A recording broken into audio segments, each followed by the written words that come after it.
Before we get to Crisis Core, I kind of wanted to give my recap final thoughts on Final Fantasy VII. I want to talk about what makes Final Fantasy VII amazing. The first thing you think about, like, when a game is amazing, think about your favorite games, is the gameplay. Because if you sit down to play a game and you're bored with it within like 1 or 2 hours, you're probably not going to continue with that game. So this game has to have good gameplay. You know, in the time that this came out, RPGs were not popular with casual gamers. They really weren't. I remember not playing many when I was growing up because only 1 or 2 of my friends even had some. This kind of changed that, where RPGs now became casual because of this game. And what were some reasons for that? Well, first is it didn't look like a typical RPG did back in those days. Knights and wizards and all that stuff. This didn't have that. It was modern to futuristic type settings.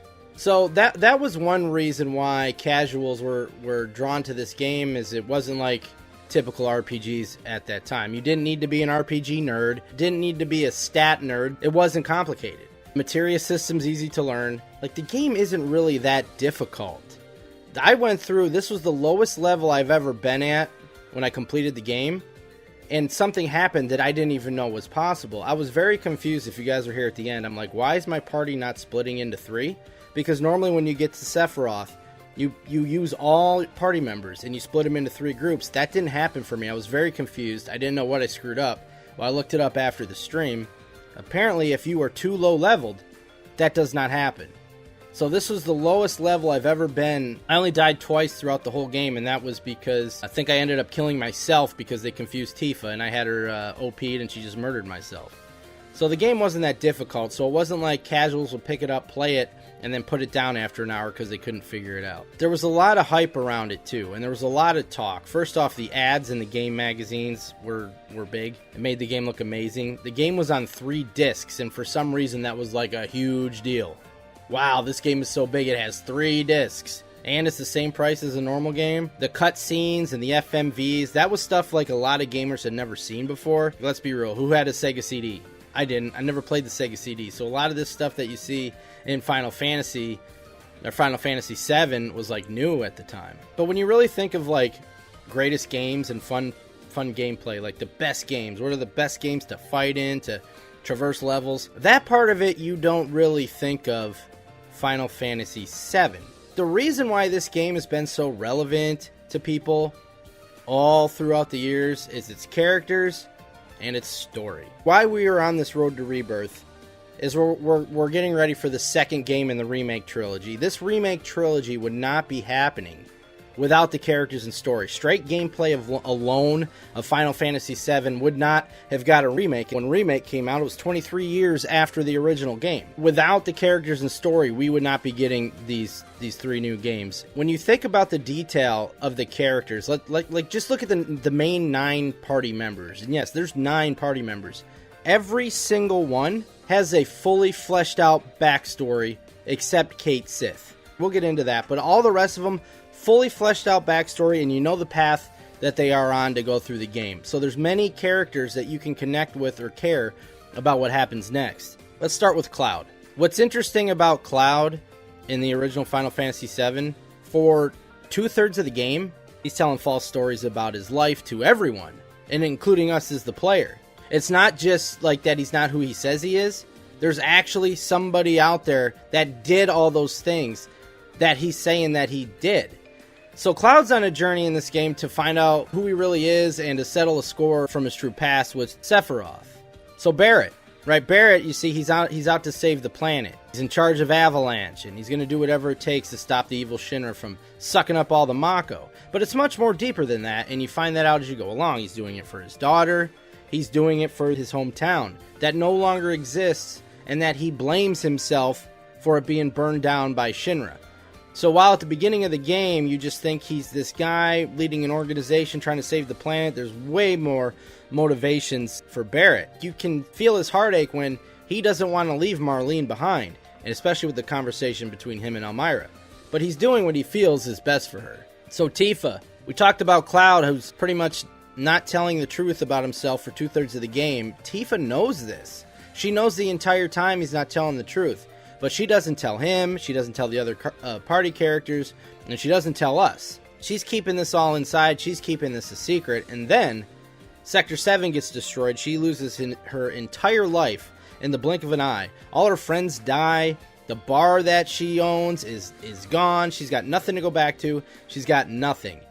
And you really see that at the end of the game, or the part where the party splits up before the final area to go take care of their own business, to go visit family, to go home, do whatever personal business they need to take care of. She doesn't go because she has nowhere to go and nobody to visit. So pretty much, she's on this mission for herself because this is it. Red 13. You just think he's some weird lab animal that can talk, right? He has one of the most emotional moments in the entire game when you go to Cosmo Canyon, where he's from, and you see how much hatred he has for his father, and then you learn the actual truth about his father alongside with him. And that scene when his father is a stone statue and the tears come out, like that's legit emotional. Even Red, who you just think is some weird lab animal, has some emotional backstory, and then he has a reason to go out and fight that he gets from his grandfather. Well, let's talk about Cid. Cid's an absolute a-hole to Shira, a woman that has only tried to do what's best for him, but he blames her for ruining his lifelong dream of going to space, and he has taken it out on her ever since. You feel bad for her, but at the same time, you can feel bad for him when you see the stuff that he's went through. And that's no excuse for the way he talks to her. I don't think anybody understands why he does that, but I think they understand why he's upset. And then you're kind of relieved when he realizes that he was wrong and she was right.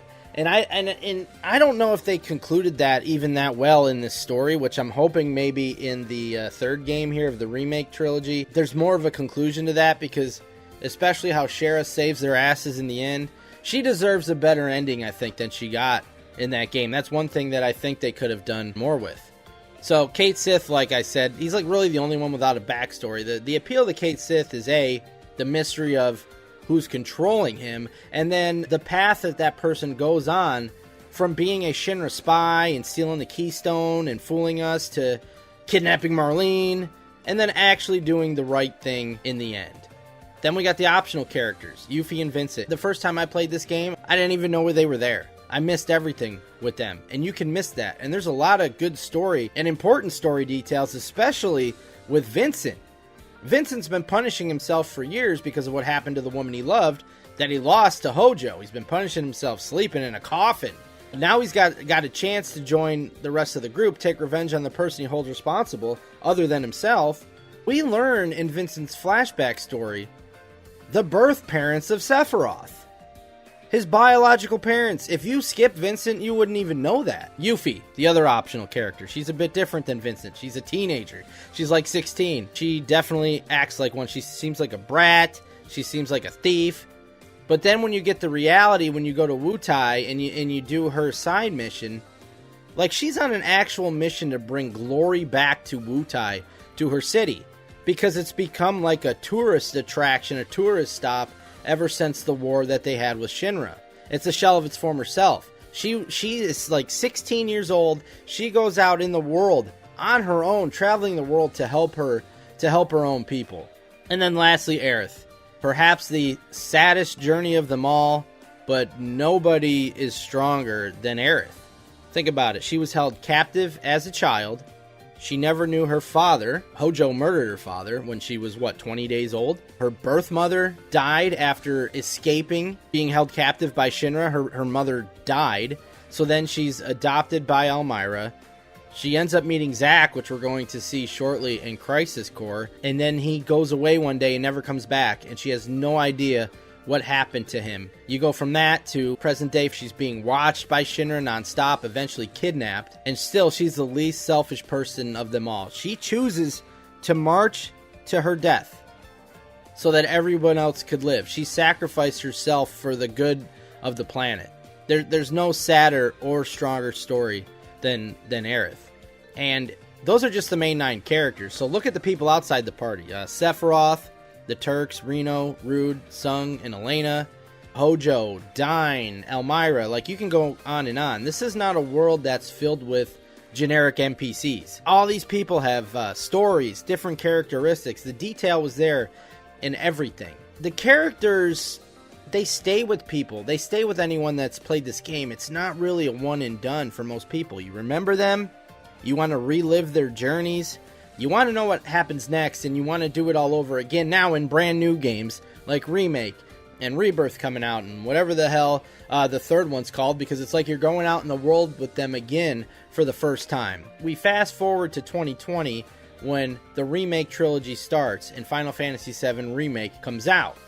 And what this did for a lot of fans is it kind of relit their passion for the franchise. And I'm not talking about the diehards. Their passion really never goes away.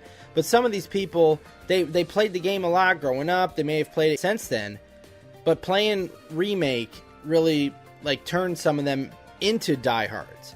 And then there's people who found the series with Remake and they were able to go back and play Final Fantasy VII originally for the first time. So the story is just like in the characters, they're special to people however and whenever you were first introduced to them, whether it was the original game that I just talked about or Remake. And I think it's only going to become more special with Rebirth.